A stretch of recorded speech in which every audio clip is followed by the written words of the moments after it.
வார ராசி பலன். மேஷம். கிரக அமைப்புகள். ராசிஸ்தானத்தில் செவ்வாயும், குடும்பஸ்தானத்தில் சூரியனும், சகோதரஸ்தானத்தில் சுக்கிரனும், புதனும், சுகஸ்தானத்தில் குருவும், புத்திரஸ்தானத்தில் கேதுவும், சத்ருஸ்தானத்தில் சந்திரனும், லாபஸ்தானத்தில் ராகுவும், போகஸ்தானத்தில் சனியும் இருக்கின்றார்கள்.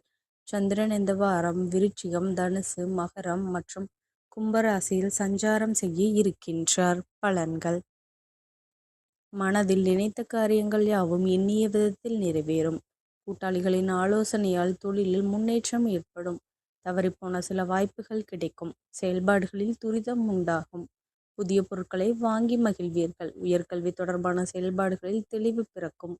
எடுக்கும் முயற்சிகளில் உடன் இருப்பவர்களை அனுசரித்து செல்வதன் மூலம் நன்மைகள் உண்டாகும். உத்தியோகத்தில் இருந்து வந்த எதிர்பார்ப்புகள் குறையும். எதிர்பாராத சில உதவிகள் மூலம் மாற்றமான வாய்ப்புகள் கிடைக்கும். சேவை நிமித்தமாக செயல்பாடுகளில் அனுகூலம் ஏற்படும். குடும்பத்துடன் வெளியூர் சென்று வருவீர்கள். காப்பீட்டு தொடர்பான தனவரவுகள் கிடைப்பதற்கான வாய்ப்புகள் ஏற்படும். வழிபாடு. செவ்வாய்க்கிழமைகளில் முருகப்பெருமானுக்கு செவ்வரளி மலர் சாற்றி வழிபாடு செய்வது மன அமைதியையும் தைரியத்தையும் தரும். நன்றி கலந்த வாழ்த்துக்கள். இந்த மாதிரி ராசி பலனுக்கு சேனலை சப்ஸ்கிரைப் பண்ணிக்கோங்க.